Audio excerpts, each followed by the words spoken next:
hatred to tell a child that they can grow up to be healthy and whole. How much money does a surgeon makes off of giving a girl top surgery? Kaiser Permanente charges only a $100 copay, and the surgeon makes $25,000. I was approved for a phalloplasty in 2 appointments over Zoom. My doctor told me I could have a fake penis that would allow me to either be standing up or to have penetrative sex, but not both. Do you think your transgender child might one day have top surgery and a phalloplasty? Is that something you would allow them to have? You know, they make a phalloplasty out of the skin tissue on your thigh or your forearm. It's like a skin sausage. It's a fake penis. $130,000. I'm gonna hunt you down and fucking kill you. You can't say that. You can't tell somebody you're gonna kill them. You can't say that to somebody. She just said it to you. She did. Oh my God. Actually, I'm telling you, it's why I started it with, I feel sorry for everyone involved. There's so many emotions so high because we're dealing with kids. And parents of trans kids think they're doing the right thing because they're being told they are.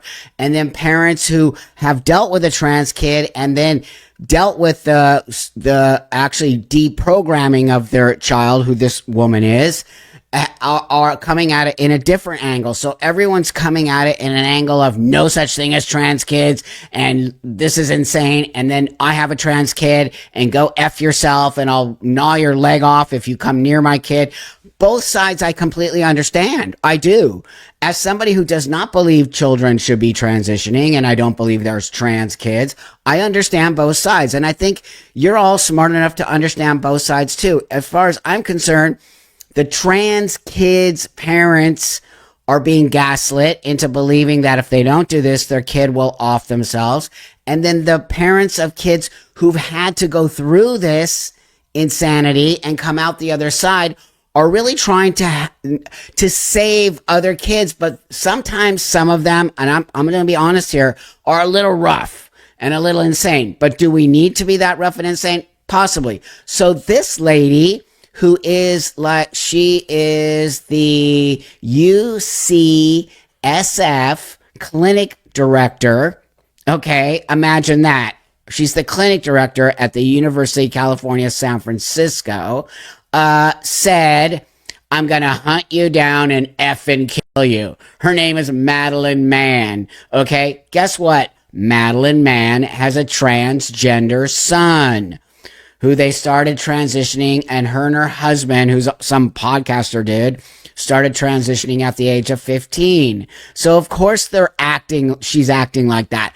But that's pretty insane. I've seen some of these trans parents go fucking full on nutty, and that's what this woman did. She must be regretting it full force at this point. The lady Beth, who was telling her all of this stuff, was egging her on and pushing her. You want your daughter to get a phalloplasty? They take a skin and a skin tube and a fake penis, and just on some level putting the reality out there for this woman. And I don't think the woman can handle it. She couldn't handle it and she flipped her lid. Okay. So because she tried to act all cool about it in the beginning. So now Madeline Mann, I wonder if she still has her job, because you cannot threaten to off somebody like that. That's what, it's so crazy.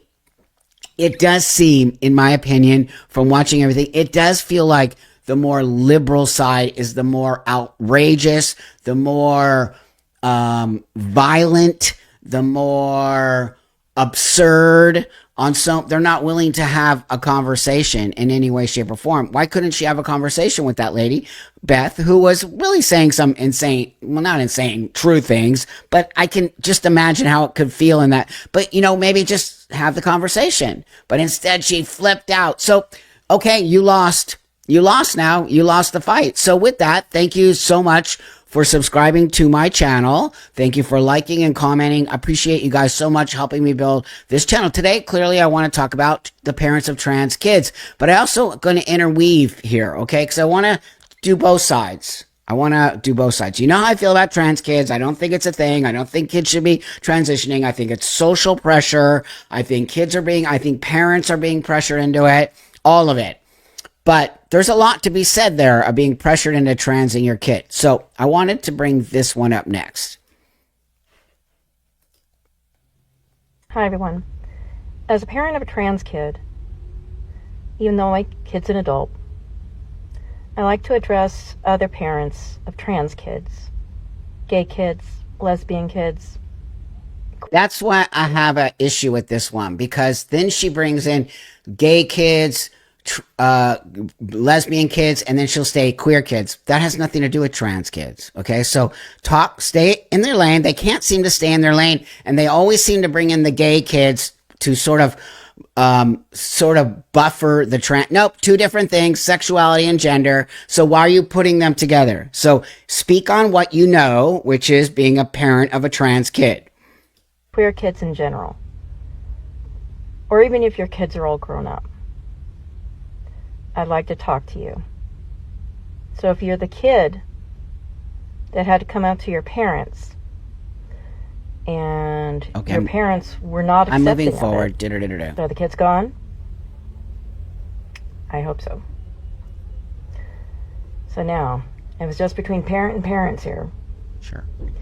I'd just like to say, you're assholes. You're a big pile of raging shit for dumping your kids, for turning them out on the street, for causing them to be homeless, for making them in any way feel like shit, for calling them any sort of name, from disowning them, whatever the fuck you may have done. Okay, that's helping. That's helping. First off, I will say it's not cool to disown your children. I don't believe in that in any way, shape, or form. It might not be part of your religious upbringing. It might not be part of what you want for your child, but it's still your child. That part I agree with. But did she have to come out the gate with "you're an asshole"? That's not how you make things change. You don't call people names and make them feel worse about themselves, okay? So you're not helping a parent who might have a trans child. You're making them more angry and more disconnected. Okay, so I'm going to say this to a parent out there who might not be understanding your trans kid. I'll tell you what you should do. First off, don't disown them. Don't, because it's not anybody's fault. There's a lot of shit going on today. Number two, therapy. Find a therapist maybe both of you can go to, or maybe they can go to, or maybe you can try to maneuver, but don't lose connection to your child. Because when you lose connection to your child, it is going to be so hard to reel them back in. So you've sometimes got to put your own personal stuff to the side only to keep that awesome, important, forever relationship with your child. So that's what I'm going to say about that. I just cannot believe people talk like that and expect people to listen to them. So now I'm going to bring this one. Stories like this are becoming way too common, and it's time we talk about it. A father in New York State just lost custody of his 8-year-old child because he did not want his kid to transition his gender. The father and mother are no longer together, and the father one day received a letter from the school with a different name and had a female gender, and he had no idea what was going on. Apparently, the mother started dressing the boy up as a girl, giving him a girl's name and treating him like a girl at her house, and then when he went over to the dad's house, the dad had no idea. This young father spent 6 figures, all of his life savings, fighting the situation. He had to take the kid to therapy, which was court-ordered, and the therapy wasn't even covered by his insurance. The mom was convinced that the kid was trans, but the father refused to believe it and never got a diagnosis for gender dysphoria. To make matters worse, the father not only had to pay his legal fees, he was ordered to pay the wife's legal fees as well. Another point I want to make is something we don't talk about enough in society, but a lot of these court-ordered family therapists, not all of them, they benefit and thrive off of creating chaos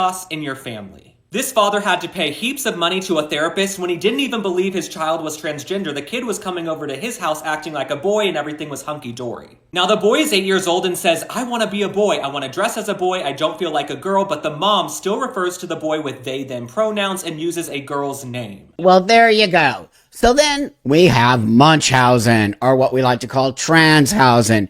I think I spoke about this the other day in one of my lives. Divorces with children. And when you use the child in the pawn for your divorce as adults, you are a loser. And so that's what's happening here. The mother is using the child and creating a trans kid for whatever weird ass reason. The kid wasn't even diagnosed with gender dysphoria. And the kid is like 8 years old. Are you effing kidding me?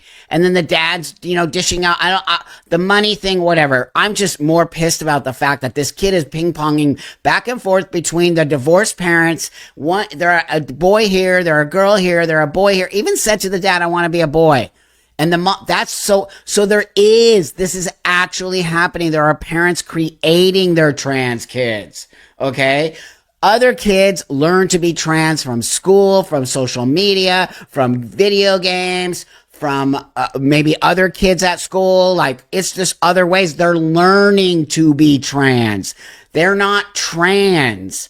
That's really a big part of what I'm trying to say here. If your kid comes home from school one day, which is literally what's been happening, and says, I've decided I'm trans, my name is Jackie now, and my pronouns are they, he, she, it, then you know the kid's been indoctrinated somewhere. There's just no way an actual kid with gender dysphoria would literally say that. They would be like, I just want to dress like a boy, or I just want to dress like a girl, and low key about it. That's a kid who has actual real dysphoric shit going on.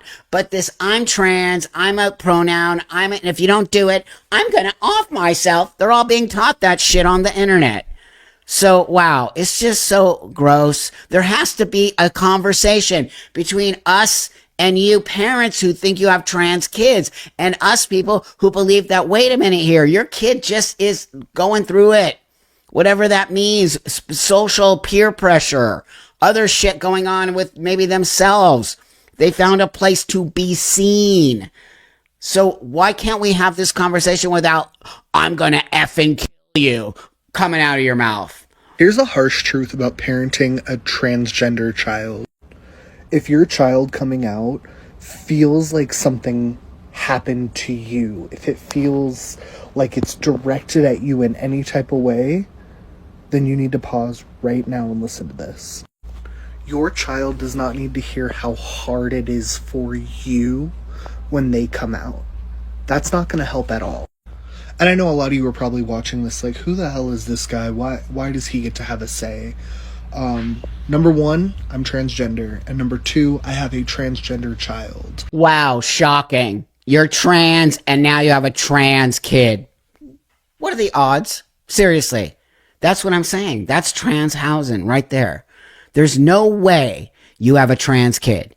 You are telling your kid they're trans. For some reason, you're dressing little Susie in boys' baseball outfits and now telling them that, well, maybe you're just a boy. So this is the shit I have a problem with right here. If you make them coming out to you about you, if you make it about your image, your feelings, your emotions, then all you're showing is that you are not safe to them. So what you're doing is literally telling your kid it's okay to be trans. You're doing literally what you're saying. Like, what if they're not trans? I'd love to know how you would take it if one day your kid all of a sudden goes, you know what, daddy or mommy, whatever, you know what? I don't feel like I'm trans anymore. I'd love to know how you're going to take it. Because in my feeling and my opinion, you're not going to like it very much.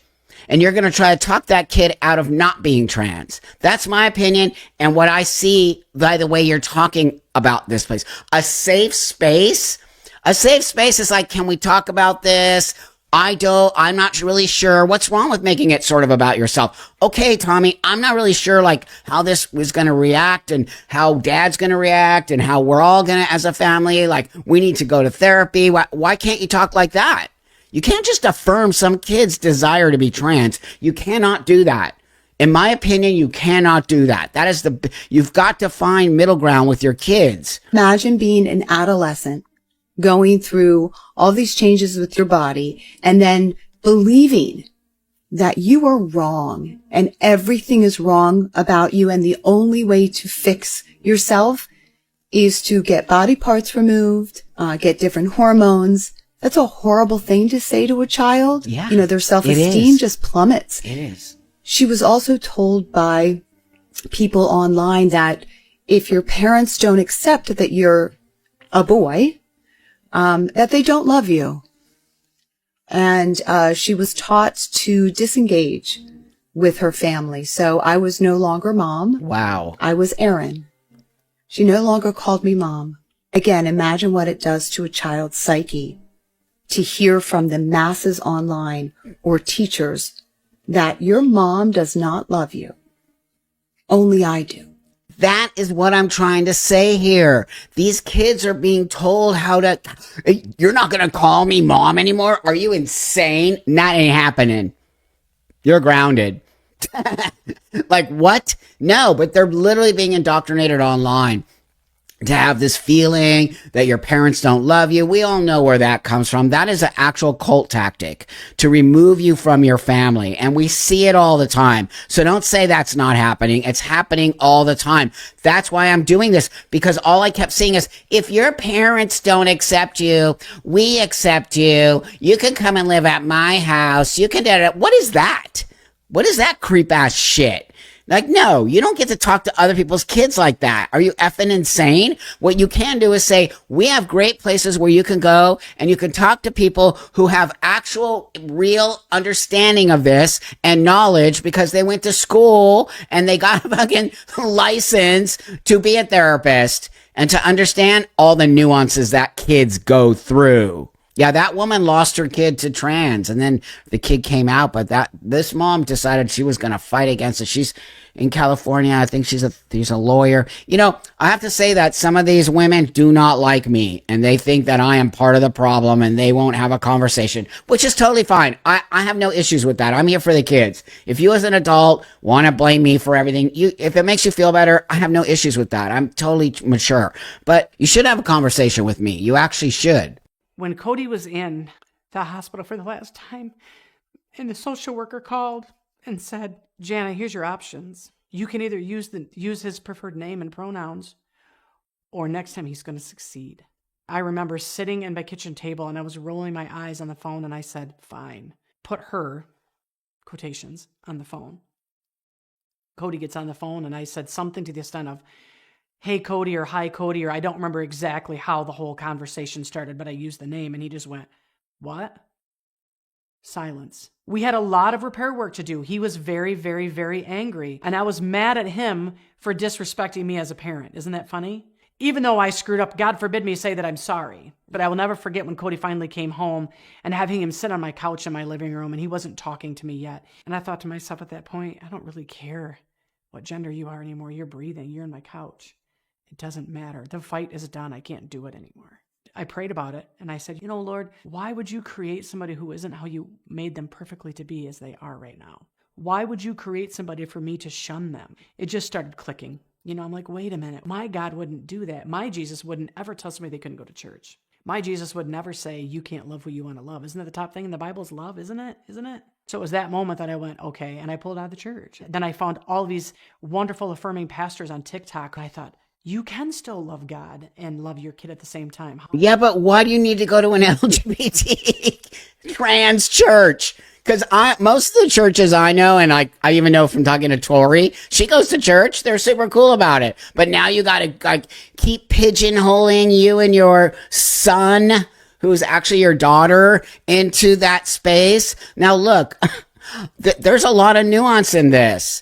The kid got put into a psych ward because they tried to off themselves. That's not funny and it's not cool. And it could be because they're struggling with their gender. I don't know the whole story.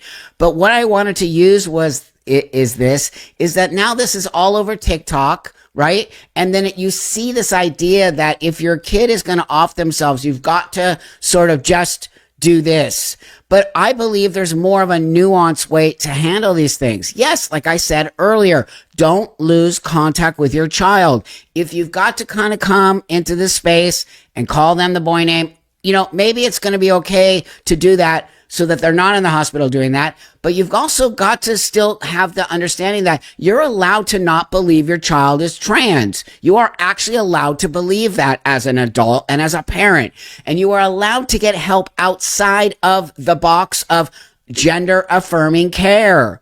You don't owe that to anybody. You owe that to your family, and you owe that to the child to get lots of different opinions, find the space the child is comfortable talking. Maybe the child does have gender dysphoria as they grow up. Maybe they'll grow out of it, maybe not. But I hope that you understand what I'm trying to say here. I really feel that this is so manufactured, and it's so manufactured to say, if you as a parent push back on your child in any way, shape, or form, you're a bad parent. That's not true. Just so you know, that's not true. But I do believe kids are so heavily indoctrinated today that they're even being given that word, okay? I'm going to off myself sort of way. So they are also using it in a gaslighty way, which is very sad and disgusting that it's ever even been introduced into the language of the trans kid. It is a parent's choice. I don't want this in my child's I classroom. don't care what you want. I don't want it it's in there. It's a parent's choice. What I do you don't care mean? what you This want. is lying to children. There's no such thing as a transgender person. Yes, there is. Explain to me, how would a boy know he's a girl? Because they're born that way, just like people who are gay or people who are lesbians, which you probably don't believe in, of course. You're born that way, and you don't know because you were born as a cisgendered white woman. Good for you. Excellent. You're the standard. I wasn't. So you can't tell me. But why do you think children shouldn't be able to grow up to be healthy and whole? I mean, this A transgendered person grows up to be healthy and whole. No, they do. He can't Yes, have an they orgasm. do. He Yes, can't he have can. it. No, he's As infertile. a transgendered person, yes, I can. Well, he's infertile. Nobody was talking about you, adult. They're talking about Jazz Jennings. Right there, it says, I am Jazz. They're talking about Jazz, a child who had vagioplasty, was on puberty blockers, and cannot. They even say it. So you don't know what you're talking about. You see, here comes the misinformation from the transgender teacher, I think it is. And he lost his penis at 17 years old. So he doesn't want one. Well, you think a boy? Wait, did you see that? Did you catch that? The teacher called Jazz he. I thought Jazz was a she. The teacher just misgendered Jazz because they're so wrapped up in their ideology that they're getting pissed and they're losing focus. Can consent at 17 years old to having his penis removed? At 17, yes. Especially if their parents consent. Especially if their parents consent. It's not the parents' penis. So, just so you know. Secondly, no. 17, a 16-year-old cannot consent to removing their penis. Nope, sorry. So what about the girls in Davis who've had double I don't mastectomies? Care. You don't care that 13, 14-year-old girls are losing their if breasts? that's what they want. Because it's their choice. They're told, Why do you care? They're minors. It's their choice. Okay, then it's their parents' choice. Why can a parent decide to have their... Because it's the parents' choice. Look, the trans person is getting real ruffled. You don't want me to tell you how to raise your children, do you? You don't want me to come in and tell you not to spank your children, do you? No, so you can't come in and tell me that my children aren't transgender. Yeah. No, you cannot. I'm not dealing with that, but I'm saying that parents You can't put your hatred all over the place. This is not about hatred. Yeah, you can. And you can say whatever. You could say, I don't like the way you're parenting. And I could say, those aren't trans kids. Yeah, dude, we live in America and we can 100% say that. And I could say that as the oldest tranny on the block. So sit down. Those aren't your trans kids, number one. Number two, what the fuck are you talking about?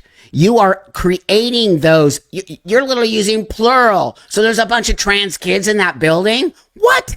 Like, also, no, parents should not be able to make the choice for their 13-year-old kid as well as a 13-year-old kid. So then next thing, what's next? What's next? If you think a parent can make the choice to change the gender of their 13-year-old little girl, what's next? They don't want a 13-year-old girl. They want a girl who's a beach ball. So now they're going to cut her arms and legs off and make her a beach ball. So every time they go to the beach, they can just throw their daughter around. Really? That's how absurd you are. So, no, I'm not playing any more of this one because they're just making me mad and I don't want to be mad. I want to try to stay focused. So, so that was the last one. But today I just really wanted to bring and try to show you what's going on in a way. I hope I kind of made that. We've got to have conversation about this. They're not going away. These people who believe in trans kids are not going to, they are pit bulls. They are not letting go. Okay. And they probably won't let go. They won't even let go when laws are passed. That's how scary it is. They're not going to obey the law. They're going to go underground, give puberty blockers on the black market, like literally do fucked up shit to these kids. Okay. And we're going to be left to clean up the fucking mess of these kids that are going to grow up completely screwed up. If you are a parent of a trans kid, I beg of you, get into therapy. Do not do any medical intervention. I don't give a fuck if you call them Sammy, Susie, whatever. And I don't care if they wear boy clothes or girl clothes. Kids are not transgender. They are being taught to be transgender. Who would know better?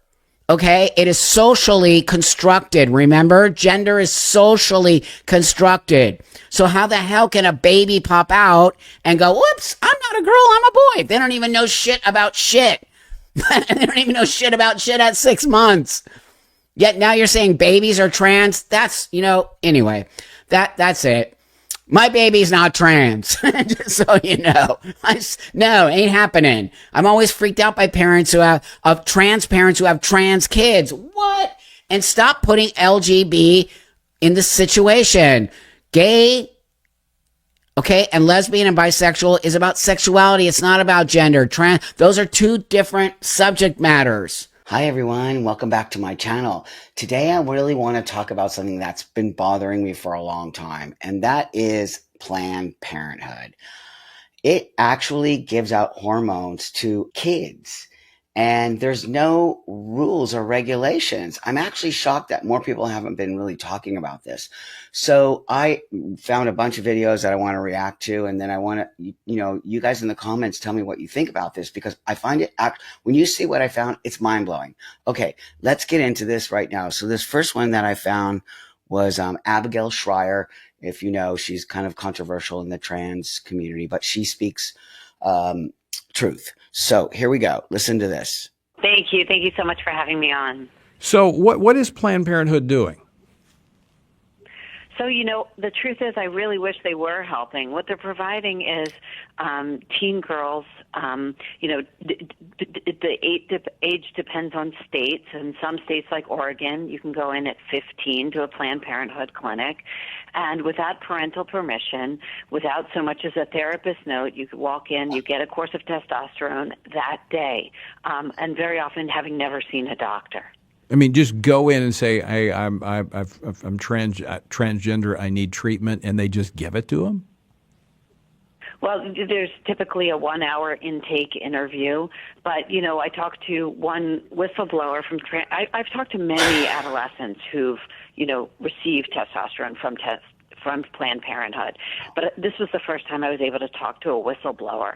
And what she would describe is an atmosphere in which the nurses and reproductive health assistants who they have manning these clinics, are looking at each other, knowing something very strange is going on, that these girls, sometimes they have scars from self-harm. Some of these cuts are fresh. They know these girls are very vulnerable, very troubled, and yet they're, coming in with their girlfriend. Walking out. These are underage girls. And I actually found the clip of the person who was the whistleblower that talked to Abigail. So I'll get to that. But these are underage girls. All they have to do you all understand what informed consent is? And many times you're not even with your parent. Many times these are 16, 15-year-old young females, okay, coming in, and all you have to do is informed consent. If you don't know what that is, basically it's a paper that says you know what you're doing, and you know and you don't hold anybody liable because you understand the testosterone and what it's going to do to you. You think these kids understand what the long-term effects? They're not telling them because they don't even know what the long-term effects of the testosterone is. We know that by detransitioners and me. So this is unbelievable that How is this legal? This is what I really want to know. How is this legal that a young person can walk into a clinic, mostly young girls? She's saying, and you're going to see self-harm, no psychological training. So you don't need a note from a psychiatrist or a therapist or any of that. That's what the informed consent. This is absurd and insane. And at the same day, walk out with testosterone. Now watch this. I found this one of a young trans person telling us how. They're basically telling you how to go to Planned Parenthood and how to get the testosterone. Watch this. Hi everyone, my name's Reed, and today I've got another video for you. We're going to be talking about what my process was to get on testosterone. I went to Planned Parenthood, so they have informed consent, so I didn't have to get a letter from a therapist, so that did speed up the process quite a bit. I called February 11th to make my appointment at Planned Parenthood, and I scheduled it for March 25th. When I called, it was a call line for a couple different states, so you're not going to actually talk to the Planned Parenthood that you want to schedule your appointment for. When you call and schedule your appointment, they will tell you what you need to bring. You either need to bring your insurance card or your last couple pay stubs. If you do bring your pay stubs, they will bill you on a sliding scale. When you get to your appointment, the first thing they'll have you do is they'll have you fill out a piece of paper that'll say your preferred name and pronouns and your gender identity. It'll also ask a couple other questions, but I don't quite remember what those were. After that, you will read over a confidentiality paperwork type thing, and they'll just have you sign for that. After you're done doing a couple paperwork type things, up at the front, you'll wait about 10 to 15 minutes. I waited a little less, there was no one else there, but generally probably about 10 to 15 minutes. And then you'll go back, and your doctor's nurse will talk to you first, and they will go over a few just information-based things. They'll be handed out a couple pamphlets and packets and stuff like that. Just to go over it. I already knew the information, so she didn't have to go over it with me. So that helped speed up my process of like sitting in the office. After you go over that information, you will answer some questions about your medical history. They will take your blood pressure, they will measure your height and weight, and then they will also ask you where you want your prescription to be sent. My God, what are you in such a hurry? All that kept coming out of this young person's mouth was, so you don't have to wait, you can get it really quick. Why are you in such a hurry? There is no mental health care attached to this. These kids are all about get it fast, how to do it fast, how to get in and out. All you have to do is sign some papers. This person, he, she, however they identify, but this is a biological female, telling you how fast you can do it and what it is to get, and you can literally leave the same day with testosterone. It's just upsetting. It's upsetting to me as an elder in this community that this is abusive. I'm sorry, but I don't care what any of you young people say. This is not healthy for you. This is a long-term thing that you are taking on. You are putting hormones in your body. When you sign informed consent, do you really think you understand what's going on? You're not even going to mental health care. It's literally been taken off the table. Totally been taken off the table. It's so sick. I can't even believe it. Now, this person right here, in the title of the video, it says, it's surprisingly easy to start HRT through informed consent at Planned Parenthood. Listen to this. Next thing is, so informed consent more or less just means that you say, I'm of sound mind and I would like this. So you don't have to get like a note from like a psychiatrist or anything like you might have to through other avenues. Planned Parenthood is not the only place that offers it. There's this excellent resource for people who live in the US that has a big map of all the informed consent clinics. So you can find the closest one to you, give them a call or check their website. So this person has a map for you young people. What? That shows you all the informed consent, so you don't have to go to mental health care. So you literally don't have to go to mental health care. All you have to do is say, that's what this person said. All you have to do is say you're of sound mind. Really? Did you remember what Abigail said in the beginning? These are young kids coming in with cuts on them, stressed out, like just clearly not able to create a space of informed consent. And so how do you know you're in sound mind if you're not seeing a professional prior to going to get something that is going to be irreversible. This isn't candy. This isn't cutting your hair. It's doing this. This is not reversible. I'm just shocked that Planned Parenthood is getting away with this. This one totally blows my mind. You're not even going to believe it. I'm not going to play the whole one because I find it so disgusting. Listen. Today, Planned Parenthood hosted 3 pop-up clinics for new patients seeking gender-affirming care. It was in response to a recent emergency regulation on gender transitioning from Missouri Attorney General Andrew Bailey. Justina Coronel was at one of the pop-up clinics today, and she joins us in studio with details. Justina. Yeah, Kelly and Mike. So there were 3 clinics today, 1 on the other side of the river and 2 in Missouri. I went to the Central West End location earlier today, and the people I spoke to all had a common theme. They're scared and fear they're running out of time. 90 years, then, now, and tomorrow. It's a sign from Planned Parenthood. It'll continue to serve. We're always here. We're not going anywhere. Missouri Attorney General put a timer on last week when he said new restrictions on gender-affirming care are coming, including restrictions like requiring 18 months of therapy before receiving the care. And I immediately started crying. A lot of us right now are terrified. Fear pushed Harley Cameron to the Central West End facility Monday morning. We go into the nice little pop-up vehicle. It's one of the 3 Planned Parenthood pop-up clinics accepting new patients seeking gender-affirming care. So for me personally, I'm going to be starting low-dose testosterone. I am extremely worried that it will not be available to me. Fiak Makanda also came for her 16-year-old daughter. Today we are here to boldly go. 16. These kids are scared. What are you scared of? What are you so scared of? And the fact that now you have to go to 18 months of therapy, why is that scary? No one's taking it away from you. They're mandating that you have to go to mental health care in order to get your prescription and in order to understand what you're taking on here. I don't understand why you're so scared, and I understand why this is a bad thing. I truly don't understand. I went through all of this system of mental health care. And look at me, 32 years, I've never looked back. Don't you see that? How important that is? I don't understand why all these kids are in such a hurry. That when you're in a hurry, you're going to mess up. With anything you do in your life, if you are in a hurry, why?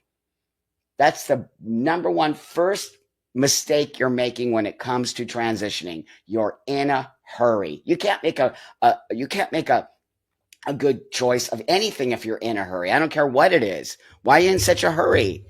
This is the one I wanted to see. This is the last one. And this one pertains to what Abigail said earlier, the whistleblower.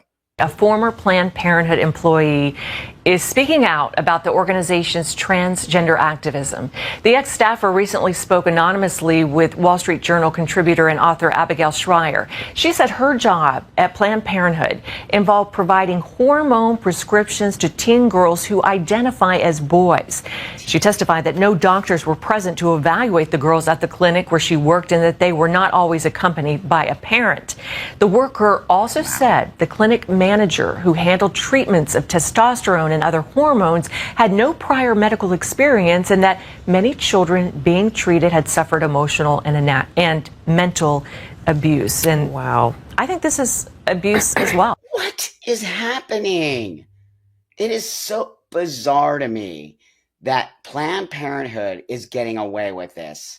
This is a whistleblower who actually worked in the clinic. There's no doctors there. People don't even have any idea of what these hormones are doing, yet they're just giving them out like candy. How are they getting the testosterone to give to these young people? I mean, I really hope you see what I'm doing here today. I really do. It's not that I don't want anybody to transition. No way. That is not my space here. I think anybody who really has gender dysphoria and has gone through some mental health care and really understands what they're getting themselves into, I really wish that person and hope that person can have the same benefits of transitioning that I have had. But I will not stand for this sloppy, nasty, whatever it's called, healthcare around transitioning children. These are kids.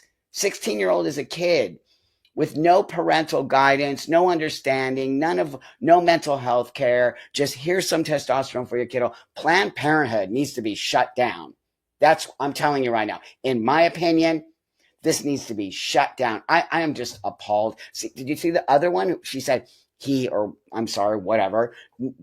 If you bring your paycheck stubs and well, what? So now it's all, to me, it feels like it's about money. It literally is, because abortion has been shut down. So here's the new kind of thing that they can sort of dip their hand into to make some money. It's gross. We need to really get our eyes on Planned Parenthood and the pop-up clinics, like it's some kind of fashion thing. And what's happening?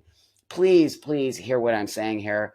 Please, let's get our eyes on Planned Parenthood. Please, we've got to help these young people. The detransitioning rate is going sky high. And who is going to be responsible for this? These young people deserve better. Thanks again. I really appreciate you all helping this channel go. Have a beautiful rest of your day, and I'll see you guys all in the next one. Hey, everyone. Welcome back to my channel. Before we move forward, I just want to do a little disclaimer here. This is my opinion based on this person, Eli Erlick, posting things. So I'm doing my opinion on what they posted, as well as allegations towards this person. Okay. I'm not making any diagnosis. I'm not claiming that everything is true except for the things Eli has said. Now, moving forward, thanks for liking, subscribing. This person has been completely platformed lately on Piers Morgan, and I just can't stand it anymore. I have to say something. The things they said are so disingenuous.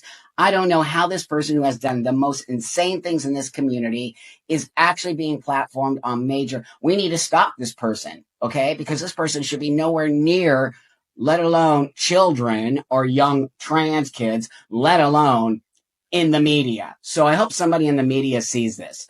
That being said, I'm going to show you this first clip, okay? And then we're going to get into the Piers Morgan thing. But I want to show you this first clip, okay? Because this is really going to set the tone of what this person truly is. Every month for the past several years, I've ordered a double dose of hormones and testosterone blockers. I save all the extra pills for my best friends, my closest lovers, and my worst enemies. I just hope these little pills can bring some joy into their lives. I have the opportunity to give life-saving medication to people who need it, and it basically costs me nothing. A few months ago, I posted on Instagram asking for testosterone for a friend who actually already had a prescription. His doctor was out of town and he couldn't get a new one. Within hours, my story was taken down and I received a warning by the administrators. Now, of course, I know it's against Instagram rules to share substances, and I wasn't particularly surprised that it was removed. But I was still upset. So yeah, I know it's illegal, duh. So was changing my social security to female without medical treatment. So was crossing the street outside my apartment instead of using the crosswalk. Can you even believe that that person is platformed out there? Admittedly, that I don't care what anybody says, whether it's illegal or not, but we all know it totally is. But in this climate, who knows anymore? But the fact that this person, Eli, just really smugly says, I give this stuff away to people. You saw my last video of these trans mass guys suffering from kidney failure. That's just not even touching on what's really going on there. I don't have a clue what's going on with male to female, but I'll guarantee you some gnarly stuff is going on there too. And this person is admittedly doing that. How are you, the media, platforming this person? This person needs to be shut down. They are not advocating for a healthy transition. Okay, when I show you this next, now I'm not the only one who's outed Blair. Whatever this person is, went after Blair. Like, what? If you were really solid in what you put out there, you would not be doing that. Okay, as a trans activist, you're going to have to deal with people coming at you. That's just the way it is. Eli goes after the young, vulnerable people because that's the only people that will listen to them, because what they're saying is completely insane. Not only am I going after this person, but people have already been going after this person for a long time. You are not even going to believe what I'm about to show you. So this is Brett Cooper, and Brett Cooper did something a year ago on this person, okay? Eli. And so this is the rest of that first video I showed you. So I wanted to show it to you with Brett so I can show you how other people have been talking about this insanity. Listen to this. Be careful, but don't let the law dictate your morality. Trans people face insurmountable mistreatment in healthcare. Maybe we don't want to go to a doctor. Maybe we don't have access to one geographically. Maybe we can't afford one. Maybe our parents don't want us to get care. There are so many reasons why we should be able to. Did you hear what this person just said? Maybe we don't want to go to a doctor. Maybe we don't have to go to a doctor. Maybe our parents don't want us to go to a doctor. What? You are actually telling young people to do irreversible things to their body. How is this happening? This Eli is a psycho, a complete psycho. Offer hormones through an informed consent model, perhaps even not involving doctors or therapists. Not involving doctors or therapists. Bam. These are the people who are pushing the informed consent model. These are the people who are pushing trans kids or kids. These are people who don't even have kids. He, whatever it is, doesn't even understand. Well, I bet they do understand. They're a sociopath. Okay? In my opinion, sociopathic behavior. What is happening, community? The fact that you, as a community, would put this person on a pedestal and think that they're doing damage long term. This is why. Okay, I'm going to be honest with all of you outright. This is why things are changing in this country. Okay, I've been transitioned 32 years. Before this person was even born, we were literally going up. People were getting us. They were understanding. We were creating healthcare. And then people like this disingenuous weirdos come along and think they can just hand out hormones like candy. You watch the damage. You watch the damage people like this are going to do to this community. It's already happening. Detransitioners, kidney disease, atrophy, all kinds of stuff. Because this person thinks that we don't need mental health care. It is so upsetting on so many levels. So then Matt Walsh does a whole thing on this person too. Watch this. I'll just do a minute of this one. Well, I wanted to leave a little extra time for this today. Important issue, slightly more important than the walrus, if anything could be. Back in May, a trans activist and influencer by the name of Eli Erlick announced a felony conspiracy on Instagram. Erlick excitedly told 40,000 plus followers about a brilliant plan to circumvent state laws banning doctors from prescribing hormones to gender-confused minors. Erlick's genius scheme, which was laid out in strenuous detail and remained published on Instagram for nearly 3 months before libs of TikTok finally noticed it and reposted it to Twitter. The scheme was to gather leftover prescription hormone pills and mail them to anyone who wants them. What? Oh my God. Literally, this is the ego Eli has, okay? And the ego keeps growing because Eli is still out there walking around, being platformed on peers, on Dr. Phil, on all these things as the authority on trans healthcare. What? This person is advocating for no mental health care, advocating for self-ID. I know who I am. Yeah, sure you do. Sure you do, friend. Oh, you are so not a friend. I'm just trying to be nice here. So it's just gross and disgusting. So then this person, Eli, goes on to the Piers Morgan show. How is that possible? And says this, it's so embarrassing beyond belief. Ooh, even looking at the person, bleh. Okay. How do you feel, given that trans people want fairness and equality, how do you feel about the issue of trans athletes in women's sport, given that it's so obviously, to me and many other people, unfair and unequal? Oh, here we go. Well, let's leave it to the experts. The different associations have agreed on different standards for different sports. It's all very relative. A recent study actually... Okay, Eli, first off, let's leave it to the experts. Shut up.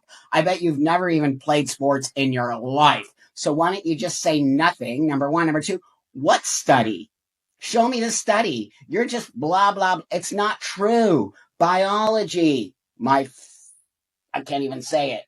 Biology. Okay? Guess what? Trans women are biological males. Deal with it. You are a biological male. You didn't change your sex. I don't care how many hormones you put in your body. You're still biological male. I am still biological female. Okay?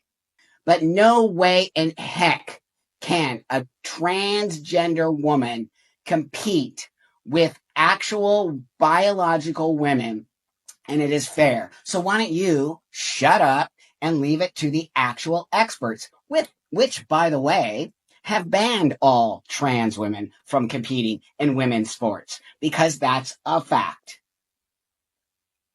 Then Eli goes on to say this, which is so, think about this. Watch this. Watch. This is so great. I love this. Not necessarily. Estrogen. Look, estrogen absolutely wreaks havoc on our muscular systems, on our ability to perform in sports, and there's a reason that the rules are so strict, because it. Okay, there you go. Eli said it. Estrogen wreaks havoc on the system. Okay, not just the muscular system. You think it's just going to target muscles?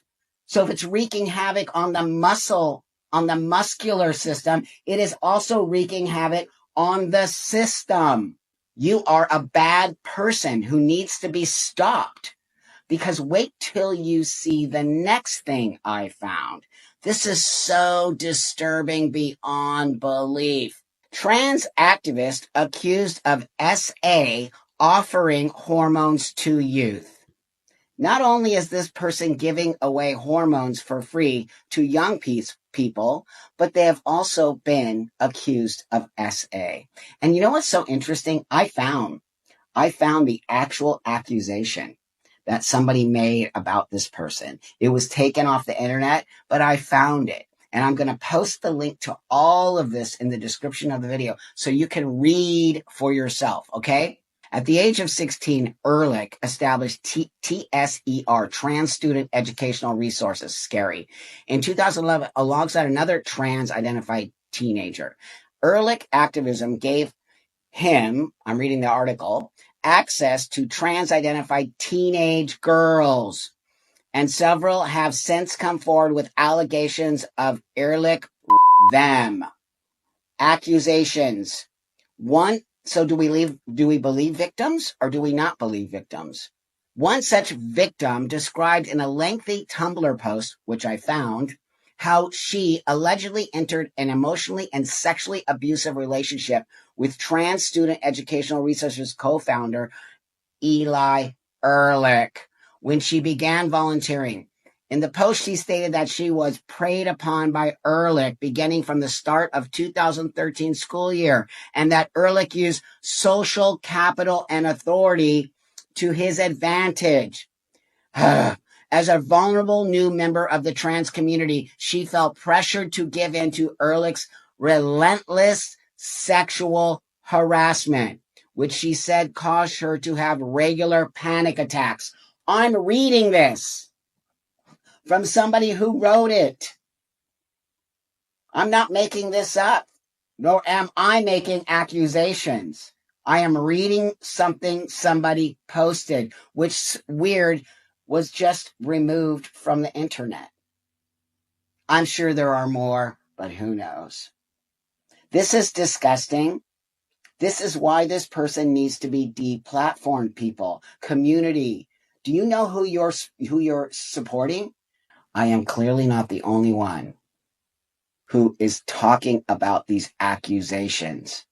And Eli just blatantly talking about giving away hormones and telling young people that they don't need mental health, that you know who you are, that we will give you hormones if you need them. No, I'm telling you, no. This is this person thinks that people like me or people like Blair or people like Marcus are bad for this community.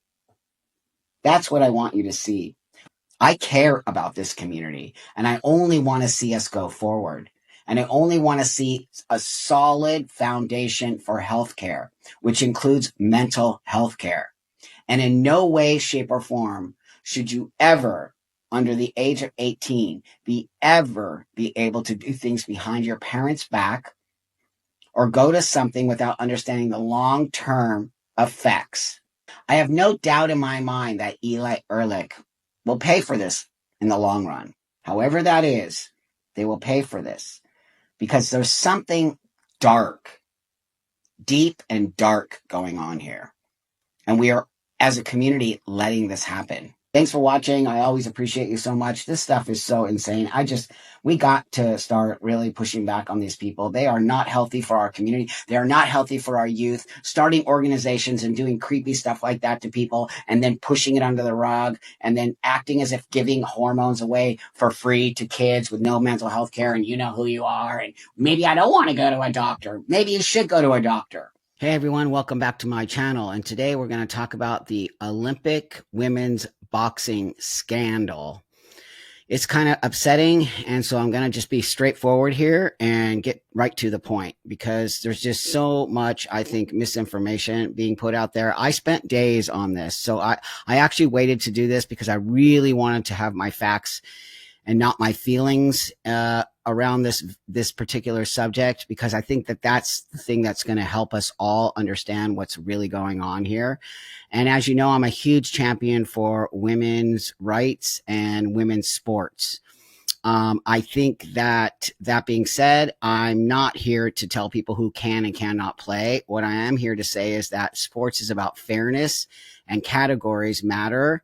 And I think the Olympic Committee is being super disingenuous, and I think that they are at fault. The IOC is at fault for everything that's happening now. So with that, I want to first start off with this one particular thing I found from the International Boxing Association.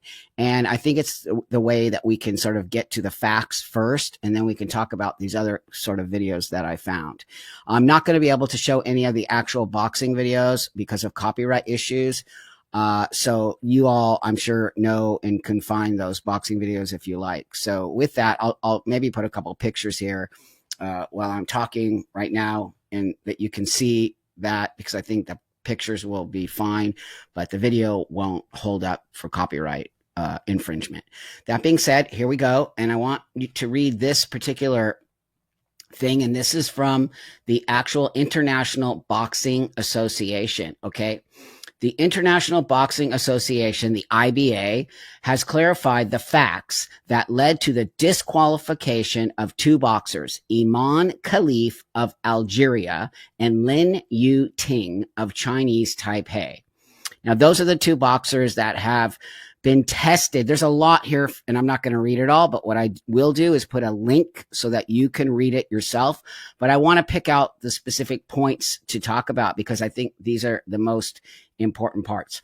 Iman Khalif has been participating in the IBA competitions since 2018, and Lin Yu Ting has competed since 2017. Current IBA management has been in leadership since 2020 and has been on top of the problem from the very first IBA Women's World Boxing Championships. IBA cannot comment on the previous iterations and back of leadership actions in this regard. Okay, so they had gotten some complaints regarding these two boxers, and with those complaints, they decided that they needed to do some testing. Following many complaints from several coaches, boxers agreed to gender testing.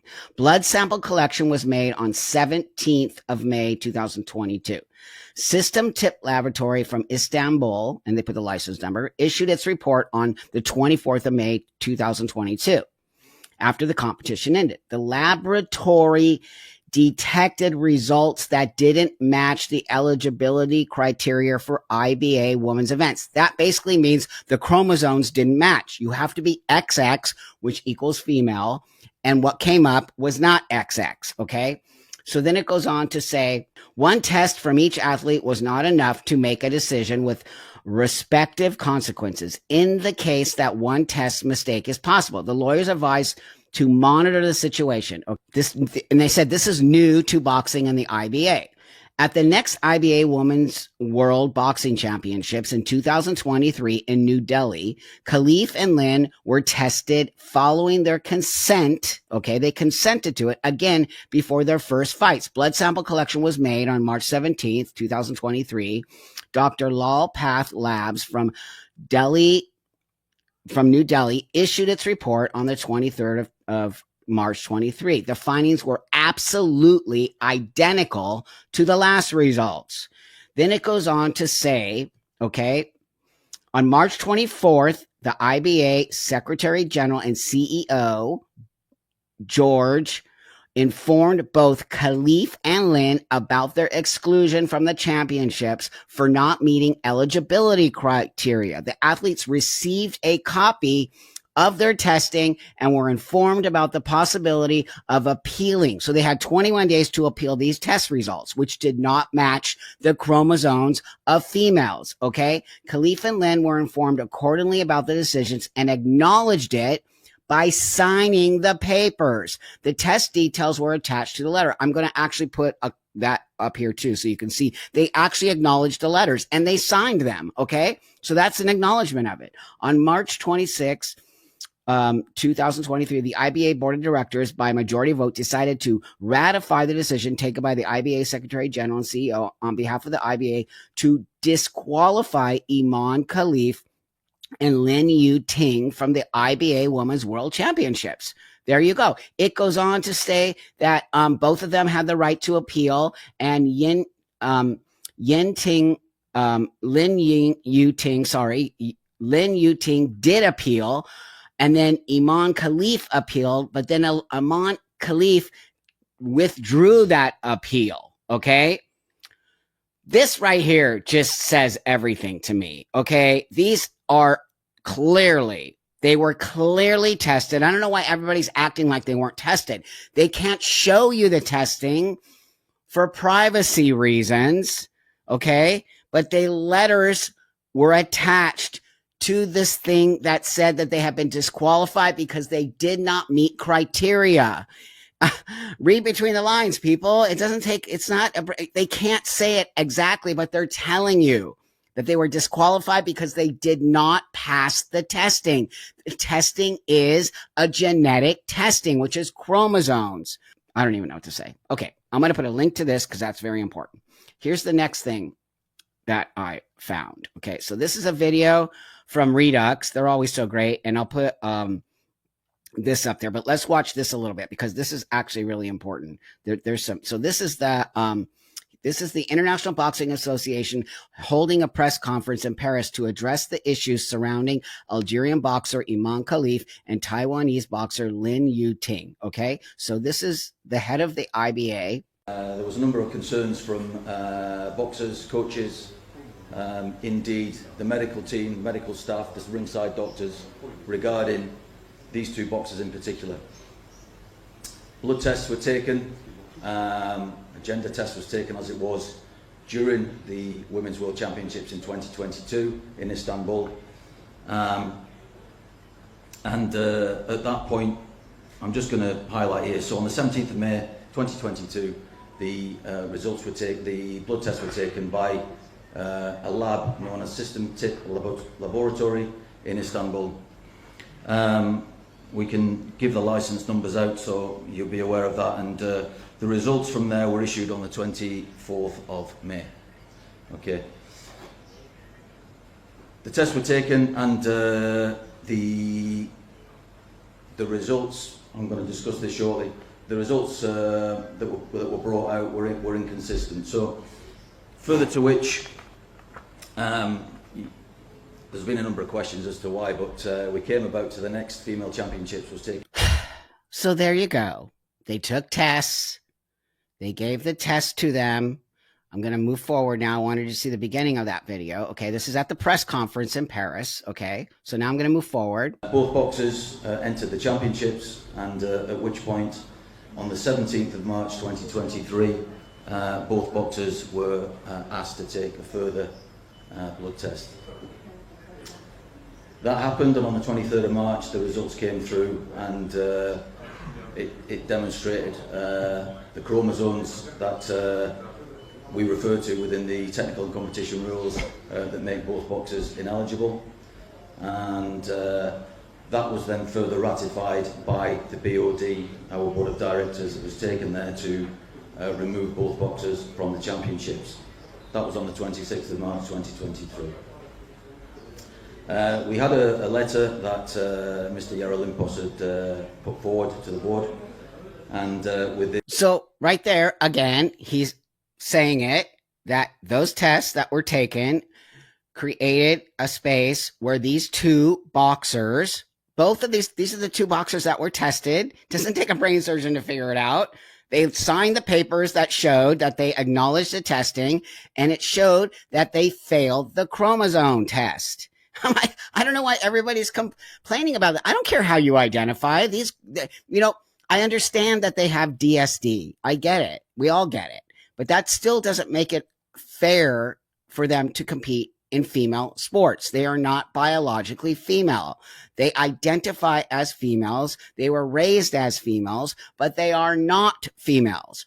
I identify as male, but I am not male.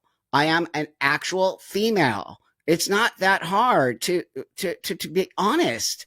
Also, I don't know why these boxers aren't being honest. I mean, I have my theory on it, but I don't want to get into that part. But it's just actually it's interesting to me that they don't want to be honest about who they are. So that's what's causing all this controversy, as well as the IOC and the IBA do not see eye to eye. And the IOC does not acknowledge the IBA. And there's now this controversy. I'm not, that they're Russian and they're this and they're that. And like, what? Now you're making everything crazier. Okay. I don't understand why you can't work with the International Boxing Association, IOC. And the IOC, the International Olympic Committee, has changed its whole platform on how they acknowledge categories. And now categories in the IOC are based on some kind of crazy thing called gender identity. So whatever your passport says is where you get to compete. What? That is actually insane. So this next video is from this guy, Andrew Gold, who I love. I've been on his podcast, and he does a great show here on YouTube. And I'll put a link to this video. He interviewed Dr. Emma Hilton, and she's a developmental biologist. She's amazing, and she's part of this organization called Sex Matters, and I'm connected to her, and I really think that their work is amazing. And so she says some really amazing things. So let me bring up those right now. With different rules on eligibility for the female category. So the IBA, the International Boxing Association, says that their categories are based on chromosomes. The male category is XY, the female category is XX, and that they've tested these athletes. There was a press conference just today where they said, we can't tell you the results. There are privacy and medical confidentiality issues there. We can't tell you the results. The athlete's not eligible for the female XX category. You need to read between the lines. So that's very directly, albeit in a slightly roundabout way, saying that these athletes are XY. Now, what the IOC's position seems to be is that they don't support the concept of sex testing at all. So they're not dealing with the results that the IBA say they've given to the IOC. What they're saying is you shouldn't have tested them. Wow. So they're refusing to acknowledge that the testing process is valid, let alone what the results of that testing process are. Their eligibility for boxing is based on legal documents. And they've mentioned what's on your passport. And what we know, and I'm not remotely suggesting that's happened actually with these athletes, but what we know is that many countries now, when they're trying to deal with, cohorts of people who have gender identities that... See? That's insane.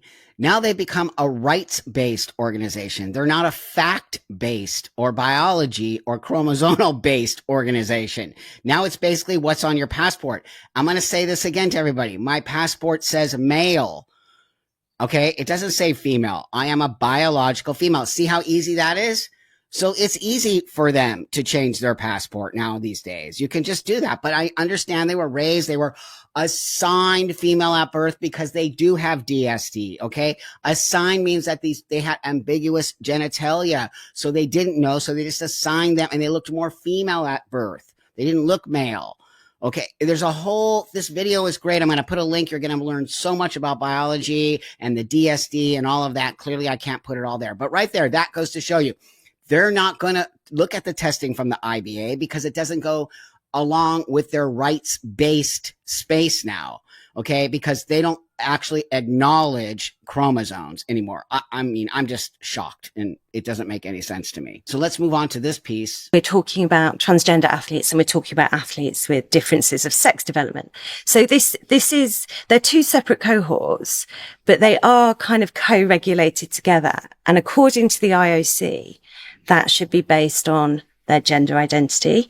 It should account for, in the case of certainly the transgender community of athletes, but perhaps some of these athletes with DSDs who are modulating their hormones, how that changes how we think about their categorization. That's the IOC position. It's very much a rights framework. Our paper was very strongly of the opinion that they are ignoring an evidence base and that they are that their framework just really isn't scientific. I'm not clear that they want to have a scientific framework. They want to be rights-led. They want non-discrimination based on gender identity. That's something separate from my point of view. We're talking about sports. We're talking about bodies. It doesn't matter what someone's gender identity is. It doesn't matter what political party they vote for. It doesn't matter what religion they are. In fact, sport is something that's always been pitched as bringing together this, amazing diversity of people and starting to ignore those, geopolitical boundaries that have, separate us in our non-sports life. I mean, she just says it so eloquently and so beautifully. She just said it, basically summed it all up right there. They don't want to acknowledge chromosomes. They don't want to acknowledge biology. They want to acknowledge this new rights-based, let's let everybody come in. Sports is not a human right. She says that as well, which is a great point. It's not a human right. Sports has to have boundaries and it has to have categories and it has to have weight limits and it has to have all of these things in order for it to be a fair playing field. That's where the word sportsmanship comes from. And if we don't have these things, the IOC has been captured. Okay. I believe now the Olympics are just a joke on some level. They've been captured. It's not part of the way it's always been. I understand people now are identifying differently. We have non-binary, we have all these things. Then you're going to have to make different spaces for these people. Just because you are DSD or have intersex conditions or trans or all of these things, it doesn't mean that you get everything you want. And sometimes the world isn't fair. And I think we're not putting that message out there. And I think it's actually hurting people like myself, as well as people who are born with DSD. It's not making them live in a reality-based space. And so I think Dr. Emma, she makes just such great points. I couldn't even think of a better video to use for this. These are not trans women, by the way. These are male, chromosomal males identified as females who refuse to acknowledge that and are fighting. We're not talking about chess here. We're talking about a very violent sport, and they're competing against biological females, and they have a chromosomal advantage. That's what we all need to acknowledge here. Nobody cares how they identify. And that has become this part that people don't seem to be able to disconnect from. Disconnect from that, everybody. This is a violent sport, and we need to have extreme fairness when it comes to that. Somebody's going to get really, really hurt, or somebody's going to get offed. And then what? Is that really what you want from this? Can we please bring back sanity to women's sports? Please, everybody. Please understand how important this is. Not only to me, it is, but to the women and the girls out there who need their space. We've opened up Pandora's box, or I could say this is a slippery slope. And that is the scariest part, because if we don't acknowledge this, I don't know what could be next. Okay. So let's just get back to some sense of reality here and get back to the Olympics and stop playing these games, because now it's become a political, okay? It's become a political space, which it just should never be that. It should be about all these athletes who have trained their butts off to get to these spaces, to be able to compete in fairness. Thanks for watching. I always appreciate you guys so much. I hope that I did a good job with this. It really is a very disturbing thing to discuss, and I hope that you understand what I'm saying. And if you want to push back in the comments, please do. Comment, subscribe. It really helps this channel a lot. Like this video, get it out there. I really do appreciate it. I can't do this work without you. So thank you so much. Sending you all love. Have a beautiful, awesome day.